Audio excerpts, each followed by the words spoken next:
নমস্কার বন্ধুরা, গ্ল্যাডিওলাস একটি জনপ্রিয় কন্দযুক্ত শোভাবর্ধনকারী ফুল যা লম্বা, দণ্ড ও উজ্জ্বল রঙের জন্য পরিচিত এবং একটি গুরুত্বপূর্ণ কাঠফ্লাওয়ার। উপযুক্ত পরিচর্যা ও রোগ পোকার ব্যবস্থাপনায় এই চাষে ভালো ফলন ও লাভ পাওয়া যায়। কিন্তু বর্তমানে গ্ল্যাডিওলাসের পাতা শুকিয়ে যাওয়া, গোড়া পচা রোগ দেখা দিচ্ছে, যার ফলে চাষে ভীষণ ক্ষতির সম্মুখীন হতে হচ্ছে। এই রোগ দুটি প্রধানত কার্ভোলেরিয়া ও ফিউজেরিয়াম নামক ছত্রাকের দ্বারা হয়ে থাকে। লক্ষণ: প্রথমে পাতার ডগা হলুদ হয়, পরে তা বাদামি হয়ে শুকিয়ে যায়। পাতায় লালচে বা বাদামি দাগ দেখা যায় এবং ধীরে ধীরে পুরো পাতায় শুকিয়ে যায়। অনেক সময় গাছের গোড়া ও কন্দে কালচে পচন দেখা যায়, ফলে গাছ হেলে পড়ে মারা যায়। জমিতে জল জমে থাকা: একই জমিতে বারবার গ্ল্যাডিওলাস চাষ এবং গরম ও আর্দ্র আবহাওয়ায় এই রোগ দ্রুত ছড়ানোর প্রধান কারণ।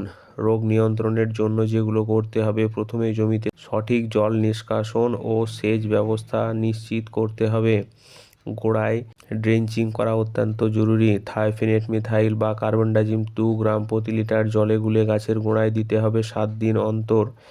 একইভাবে প্রয়োগ করতে হবে। প্রাথমিক লক্ষণ দেখা দিলে হেক্সাকোনাজোল বা প্রপিকোনাজোল 1.5 ml প্রতি লিটার জলে গুলে পাতায় স্প্রে করতে হবে।